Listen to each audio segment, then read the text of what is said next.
शिवाजी महाराज पर नजर रखो, उनकी सारी गतिविधियों की हमें सूचना दो, तुम्हें पद, धन और यश मिलेगा। गोकुलदास ने स्वीकार कर लिया।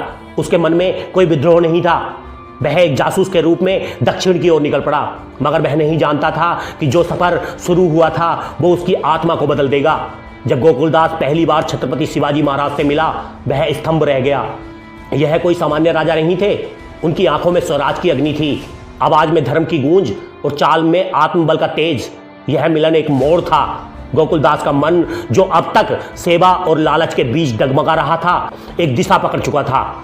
वह दिल्ली का जासूस बनकर आया था, पर शिवाजी महाराज के चरणों में एक कवि बन गया, कवि कलश। शिवाजी महाराज ने उसके ज्ञान को पहचाना और उसे सम्मान दिया। धीरे धीरे वह सिर्फ एक कवि नहीं रहा, बल्कि एक रणनीतिकार, यज्ञकर्ता और एक तांत्रिक मित्र बन गया। उसने तंत्र को सेवा और रक्षण का माध्यम बनाया। उसकी साधना अब स्वराज के लिए थी, न कि निजी लाभ के लिए। पर स्वराज की राह कभी सरल नहीं होती।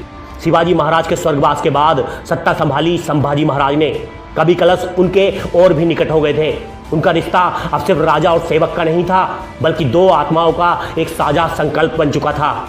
वे हर योजना में एक दूसरे के साथ रहते और हर निर्णय में एक दूसरे के साथी। लेकिन जैसे जैसे उनका प्रभाव बढ़ा, दरबार में विरोध भी बढ़ा। कुछ पंडितों ने कहना शुरू किया कि यह उत्तर का ब्राह्मण हमारे संस्कारों को प्रभावित कर रहा है, इसने राजा पर जादू टोना कर दिया है। अफवाहें फैलने लगी। अमावस की रातों को उसकी साधना को काला जादू कहा जाता। लेकिन कवि कलश शांत रहे। उन्हें अपने कर्म और स्वामी पर पूरा विश्वास था।